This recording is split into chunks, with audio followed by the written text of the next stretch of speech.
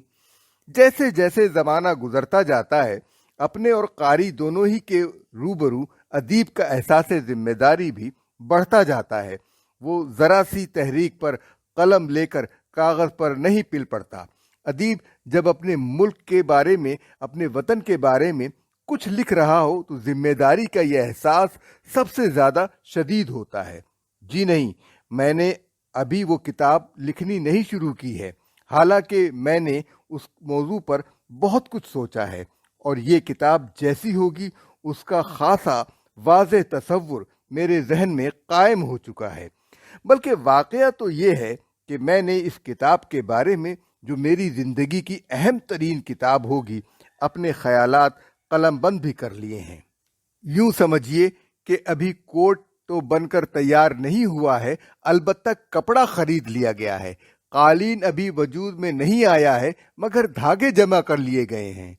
لے اور آہنگ سے مل کر گیت کی شکل تو نہیں ابھری ہے، مگر دل کی وہ دھڑکنیں وجود میں آ چکی ہیں جو گیت کو جنم دیتی ہیں۔ کہا جاتا ہے کہ اگر تم نے نماز نہ پڑھی، صرف یہ سوچ لیا ہو کہ نماز پڑھنا اچھی چیز ہے، تو بخشائش کے لیے اتنا بھی کافی ہے۔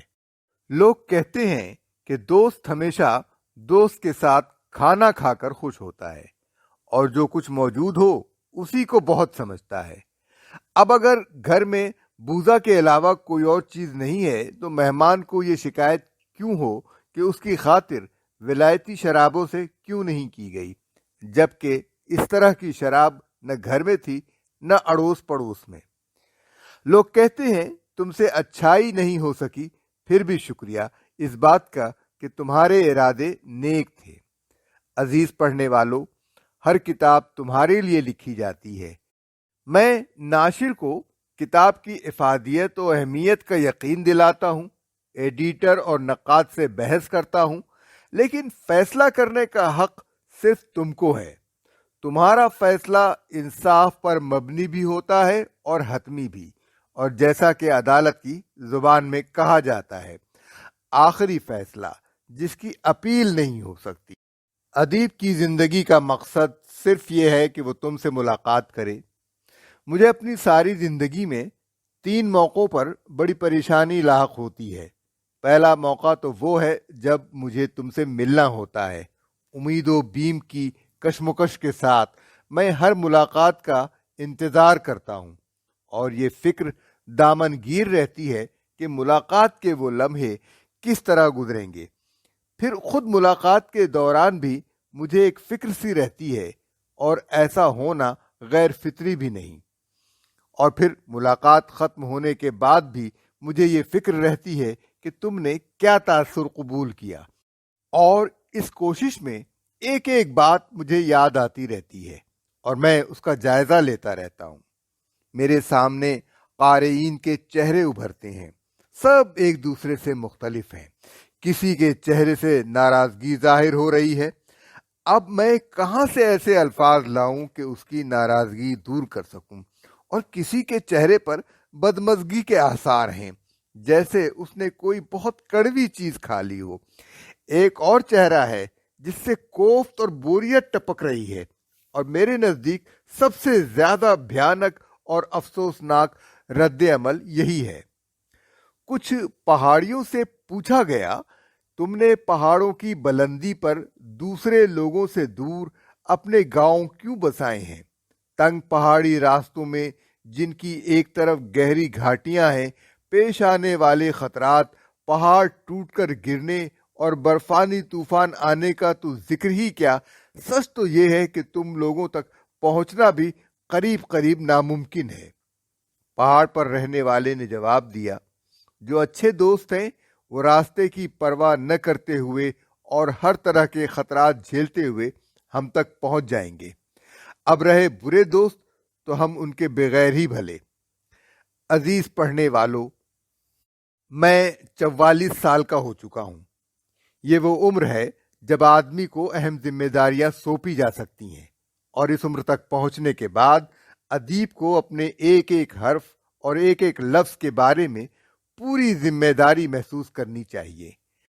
اگر تمہیں میری کتاب میں کوئی ایسا خیال ملے جو کسی دوسرے ادیب کے شبستان میں بھی ایک رات گزار چکا ہو تو اسے اپنے ذہن سے باہر نکال دو، بالکل اسی طرح جیسے پہلے پہاڑی علاقوں میں یہ پتہ چلنے پر کہ دلہن عصمت کے آبدار موتی پہلے ہی گنوا چکی ہے، سہاگ رات کے بعد اسے گھر سے نکال دیا جاتا تھا۔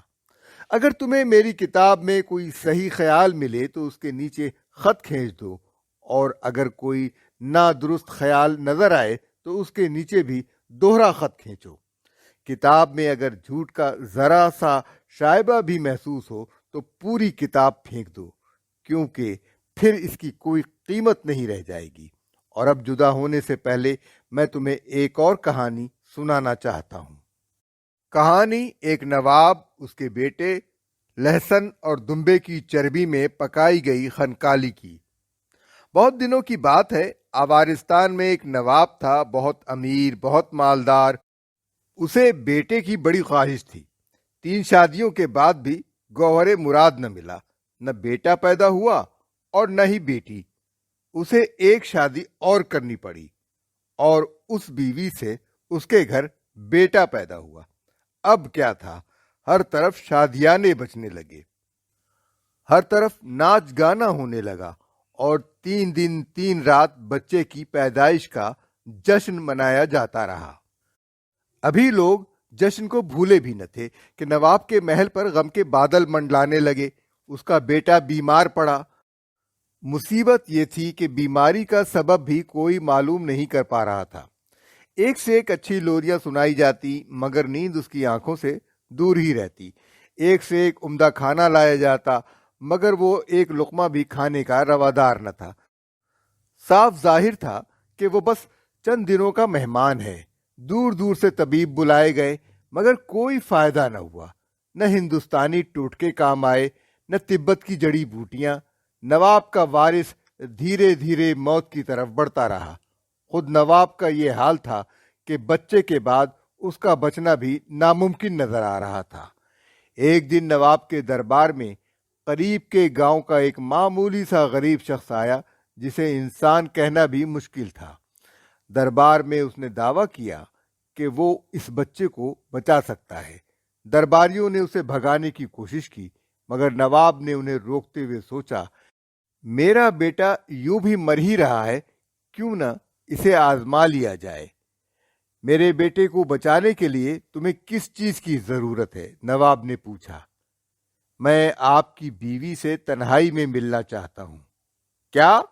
میری بیوی سے تنہائی میں ملاقات؟ تمہارا دماغ تو خراب نہیں؟ بھاگ جاؤ یہاں سے۔ غریب آدمی چل پڑا۔ مگر نواب نے سوچا، میرا بیٹا یوں بھی مرنے کے قریب ہے، کیا حرج ہے اگر یہ آدمی میری بیوی سے اکیلے میں 2 باتیں کر لے۔ اچھا رکو، میں نے رائے بدل دی ہے، تم میری بیوی سے تنہائی میں مل سکتے ہو۔ تنہائی ہوئی تو اس غریب آدمی نے نواب کی بیوی سے پوچھا، تم چاہتی ہو نا کہ تمہارا بیٹا اچھا ہو جائے اور زندہ رہے؟ جواب میں نواب کی بیوی اس کے سامنے گھٹنوں کے بل گر پڑی۔ اچھا تو اب یہ بتا دو کہ اس کا اصل باپ کون ہے؟ نواب کی بیوی نے ڈری سہمی نگاہوں سے ادھر ادھر دیکھا۔ ڈرو نہیں، تمہارا راز میرے ساتھ ہی قبر میں دفن ہو جائے گا، اور اگر تم نے نہیں بتایا تو دنیا کی کوئی طاقت تمہارے بیٹے کو موت سے نہیں بچا سکتی، اس نے کہا۔ نواب کو بیٹے کی خواہش تھی، اور میں جانتی تھی اگر میں نے کسی بیٹے کو جنم نہ دیا تو مجھے بھی اسی طرح نکال دیا جائے گا جیسی دوسری بیویوں کو نکالا جا چکا ہے۔ چنانچہ میں ایک دن پہاڑوں میں چلی گئی، اور وہاں میں نے ایک معمولی سے نوجوان چرواہے کے ساتھ ہم بستری کی۔ پھر میرے یہاں بیٹا پیدا ہوا۔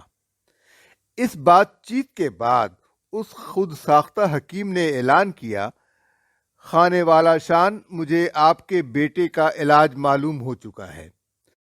ابھی اس کا پالنا ایسی جگہ رکھ دیا جائے جہاں اس طرح کی آگ جل رہی ہو جیسی پہاڑوں میں چرواہے جلاتے ہیں اور اس کے نیچے بکری کی کھال بچھا دی جائے، اسے کھانا بھی وہی کھلایا جائے جو عام چرواہے کھاتے ہیں، مگر وہ تو لہسن اور دمبے کی چربی سے بنی خنکالی کھاتے ہیں، میرا شیرخوار بچہ کیسے کھا سکتا ہے؟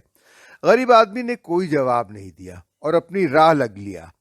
میرا بیٹا یوں بھی مر ہی رہا ہے، چلو یہ کر کے بھی دیکھ لیں۔ نواب نے سوچا اور خنکالیاں تیار کرنے کا حکم دے دیا۔ نواب کی بیوی نے اپنے ہاتھ سے خنکالیاں تیار کیں، اس نے بالکل ویسی ہی خنکالیاں بنائیں جیسی اس نے ہم بستری سے پہلے شام کو اس نوجوان چرواہے کے لیے تیار کی تھیں۔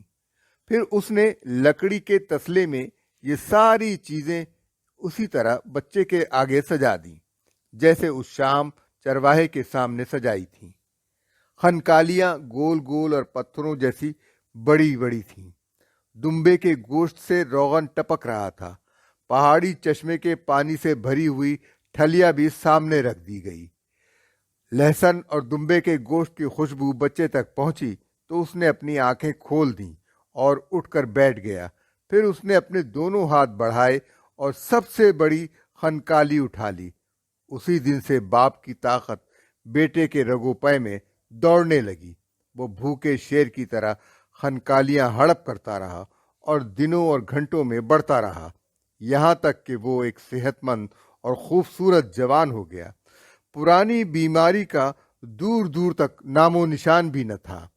ظاہر ہے میں کبھی یہ نہیں کہہ سکتا کہ اس طرح کا کوئی واقعہ حقیقتاً پیش بھی آیا تھا، لیکن یہ بات ضرور ہے کہ جب ادب اپنے باپ دادا کی غذا پر پلنا چھوڑ دیتا ہے اور دوسرے ملکوں سے غذا حاصل کرنے لگتا ہے، جب اس کے رشتے اپنی قوم کے رسم و رواج سے، زبان اور کردار سے ٹوٹ جاتے ہیں اور وہ اپنی قوم کا وفادار نہیں رہ جاتا، تو وہ مریض ہو جاتا ہے، اس کے سوتے خشک ہو جاتے ہیں اور دنیا کی کوئی بھی دوا اسے اس بیماری سے نجات نہیں دلا سکتی۔ اور میں سمجھتا ہوں کہ اس بات کے ساتھ ہی مجھے یہ کتاب ختم کر دینی چاہیے۔ میں نے جب یہ کتاب شروع کی تھی تو گرمی کا موسم تھا اور اب سرد خزاں آ چکی ہے۔ میں نے کتاب کا آغاز ایک پہاڑی گاؤں میں کیا تھا اور آخری سطریں ایک بڑے بارونق شہر میں لکھ رہا ہوں۔ میں نے کتاب کی پہلی سطریں لکھی تھیں تو صبح کی آمد تھی اور اب رات خاصی ڈھل چکی ہے۔ اس بڑے اور کثیر آبادی والے شہر کی روشنیاں بھی ایک ایک کر کے گل ہوتی جا رہی ہیں۔ میں اجنبی سرزمینوں کی خاک چھان کر واپس آ گیا ہوں۔ گاؤں کے باہر میں اپنے گھوڑے پر سے اتر پڑا ہوں اور اس کی لگام پکڑے آڑی ترچھی گلی سے گزر رہا ہوں۔ اب بہتر یہی ہوگا کہ گھوڑے پر سے زین اتار لوں، اس کی گردن پر تھپکیاں دے کر اسے چراگاہ میں چھوڑ دوں۔ جہاں تک میری اپنی بات ہے تو میں سوچتا ہوں کہ الاؤ کے پاس بیٹھ کر تھوڑی دیر سگریٹ سے لطف لوں۔ ہمیں بھی سوچنا ہے، کیونکہ بہرحال ہر سفر کا پر مسرت طور پر ختم ہونا ضروری نہیں۔ اسی طرح ہر نئی کتاب بھی کامیاب نہیں ہوتی۔ صبح ہوگی تو میں ایک نئی کتاب شروع کروں گا، ایک نئے سفر کا آغاز کروں گا، لیکن اس وقت میں سفر سے بہت تھک گیا ہوں۔ مجھے لحاف اوڑھ کر سو جانا چاہیے۔ دوستو، شب بخیر۔ میں نے یہ سلسلہ سلام کے ساتھ شروع کیا تھا اور اسے ختم بھی سلام پر ہی ہونا چاہیے۔ السلام علیکم۔ آمین۔